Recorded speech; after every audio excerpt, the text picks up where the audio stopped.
My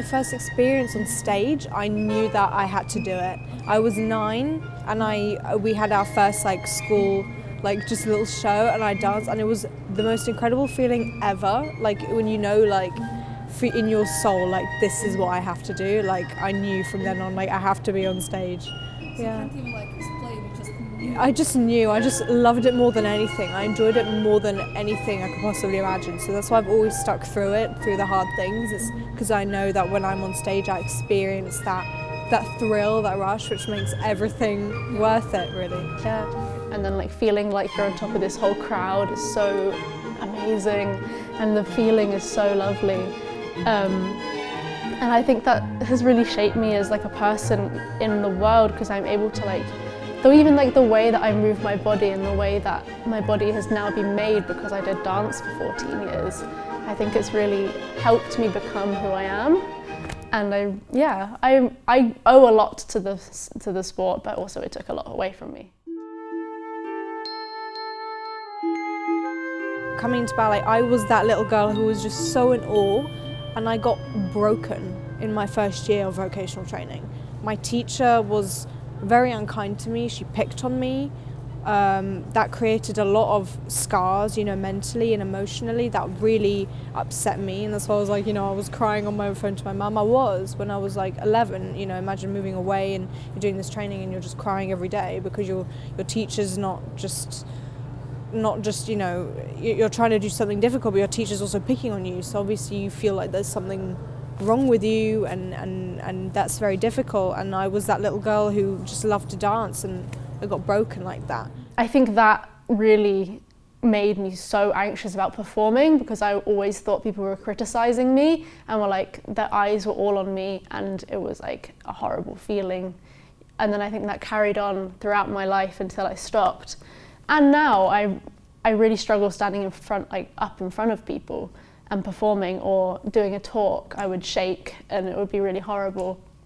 But I think it did play a part in my anxiety, and definitely in lots of different factors, not even just social, mentally, and just obviously body image and that kind of stuff, definitely.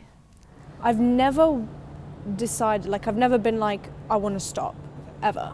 I'm not a quitter, and I will continue with something no matter how difficult it's been, because it has been so tough, but I want to be that person that sticks through to it. I think it kind of upset me that I had to stop, because I did love it so much, and I had just bought new point shoes and I was so excited to use them. And sometimes I go home and I put them on, and I go around my kitchen with them on, and I think, oh, I could have continued if I didn't stop. I wish I kind of just plucked up the courage and just carried on going. But I think I recognise now that it was better for me to stop. But I don't know, I think I'm a bit sad. I'm still a bit sad when I see people doing it.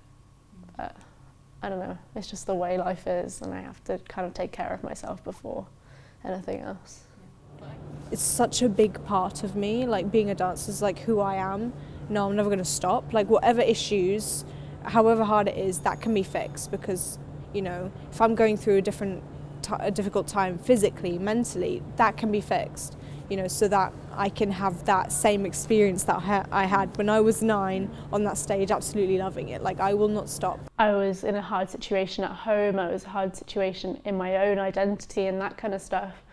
And I think the overall stress that I was putting myself through, and the way that my body developed I had a mentality where I wouldn't even recognize myself in the mirror.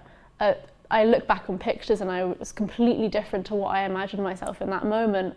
And I think that kind of made me go, okay, I need to stop doing this, because I think it's going to create something really bad, and I didn't want it to go down that pipeline that I'd seen loads of other girls go down. And that was kind of the stop for me. I was like, okay, I need to stop and I need to try and look after myself rather than carrying on. Be supportive of yourself, be kind to yourself.